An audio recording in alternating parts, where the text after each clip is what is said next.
आज का budget middle class के लिए बहुत ही महत्वपूर्ण बजट है।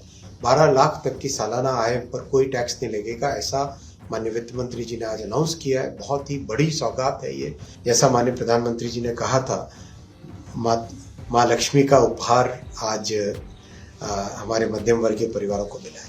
इस बजट के माध्यम से करीब 100 नई अमृत भारत ट्रेन बनेंगी, 200 नई वंदे भारत जिसमें स्लीपर और चेयर कार दोनों इंक्लूडेड है वो बनेंगी, 50 नई नमो भारत ट्रेन बनेगी और 1000 नए पुल और अंडरपासेस बनेंगे।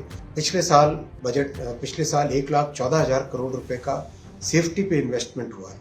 इस बजट में 1,16,000 करोड़ रुपए का सेफ्टी के ऊपर इन्वेस्टमेंट तय हुआ है। केंद्रीय बजट पर केंद्रीय मंत्री अश्विनी वैष्णव ने अपनी राय रखी। उन्होंने कहा कि आज का बजट मध्यम वर्ग के लिए बहुत ही महत्वपूर्ण बजट है। 12 लाख तक की सालाना आय पर कोई टैक्स नहीं लगेगा। ये बहुत ही बड़ी सौगात है। इससे हमारे मध्यम वर्गीय परिवारों के हाथ में पैसे ज्यादा बचेंगे, जिससे परिवार के लिए बेहतर सुविधाएं ले सकेंगे। मध्यम वर्गीय परिवारों में जो तमन्ना रहती है वो पूरी कर सकेंगे। मैं प्रधानमंत्री नरेंद्र मोदी और वित्त मंत्री निर्मला सीतारमण को धन्यवाद देना चाहता हूं। आज का बजट मिडिल क्लास के लिए बहुत ही महत्वपूर्ण बजट है। 12 लाख तक की सालाना आय पर कोई टैक्स नहीं लगेगा, ऐसा माननीय वित्त मंत्री जी ने आज अनाउंस किया है। बहुत ही बड़ी सौगात है ये। इससे हमारे मध्यम वर्गीय परिवारों के घर के हाथ में पैसे ज्यादा बचेंगे, परिवार के लिए बेहतर सुविधाएं ले सकेंगे, घर खरीद सकेंगे। हर तरह की जो एक बहुत बड़ी तमन्ना रहती है मध्यम वर्गीय परिवारों में, वो पूरी कर सकेंगे। मैं माननीय प्रधानमंत्री श्री नरेंद्र मोदी जी को धन्यवाद देना चाहता हूँ, माननीय वित्त मंत्री श्रीमती निर्मला सीतारमण जी को धन्यवाद देना चाहता हूँ कि पूरे मध्यम वर्गीय परिवार में आज खुशी की लहर है। आपने एक ऐसा बजट दिया है जिसमें मध्यम वर्ग के लिए इतना बड़ा उपहार भी है, साथ ही साथ आपने जो ग्रोथ के लिए इन्वेस्टमेंट का, कैपिटल इन्वेस्टमेंट का पाथ है वो भी मेंटेन रखा है। प्रोडक्टिविटी, किसानों के लिए कई प्रकार की नई योजनाएं हैं और नौजवानों के लिए कई नई अपॉर्चुनिटीज खुलने की इस बजट में है। तो एक तरीके से सर्व समावेशी सभी के लिए और विशेषकर मिडिल क्लासेस के लिए, गरीबों के लिए, जैसा माननीय प्रधानमंत्री जी ने कहा था, माँ लक्ष्मी का उपहार आज हमारे मध्यम वर्गीय परिवारों को मिला है।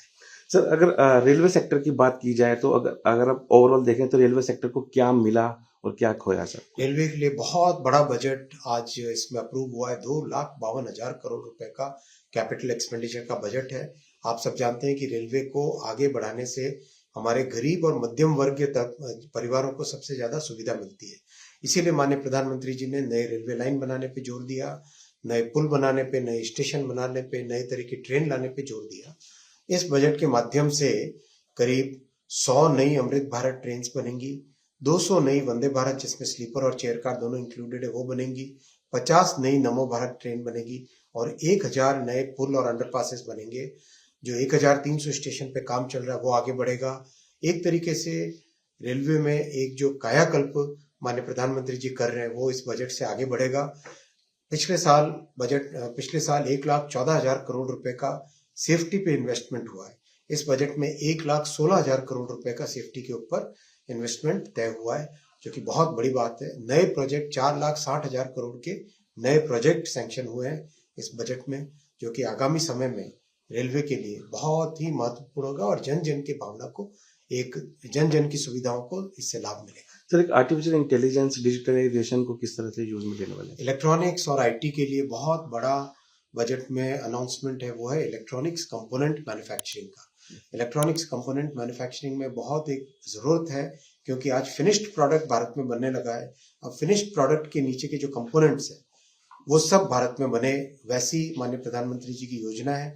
तो उसमें आज के बजट में माननीय वित्त मंत्री जी ने बहुत अच्छा अनाउंसमेंट किया है कि किस तरह से जो वेयर हाउसिंग के लिए चाहिए, जो परमानेंट एस्टेब्लिशमेंट के जो प्रोविजंस होते हैं, टैक्सेशन से रिलेटेड, कस्टम से रिलेटेड जो प्रोविजंस हैं, उस सब से इलेक्ट्रॉनिक्स कंपोनेंट मैन्युफैक्चरिंग बहुत तेजी से आगे बढ़ेगी। और एआई मिशन को जो आगे बढ़ाने का काम है, जो माननीय प्रधानमंत्री जी ने पिछले वर्ष मार्च के महीने में अप्रूव किया था और बहुत अच्छा उस पे आगे रिजल्ट आया है, उसको और आगे बढ़ाने पे इस बजट में अच्छा प्रोविजन। सर, एक मॉडर्नाइजेशन के साथ साथ अफोर्डेबिलिटी भी एक चैलेंज रहा है रेलवे के लिए, सर उसको कैसे? भारत की रेलवे में जो किराया है वो दुनिया का सबसे अफोर्डेबल किराया है। और अब तक आप जानते हैं कि पिछले वर्ष तक तो करीब 60,000 करोड़ के आसपास की सब्सिडी पैसेंजर्स को दी जाती है। यानी ये मेरे ख्याल से बहुत ही बड़ी संख्या, कई राज्यों के बजट से बड़ा ये अमाउंट है और वही मेंटेन हुआ है। भारत सरकार की तरफ से हमेशा ये प्रयास है कि नई तरह की सेवा मिले, यात्रियों को बेहतर सुविधाएं मिले और उसके बावजूद भी जेब पर बोझा न बने।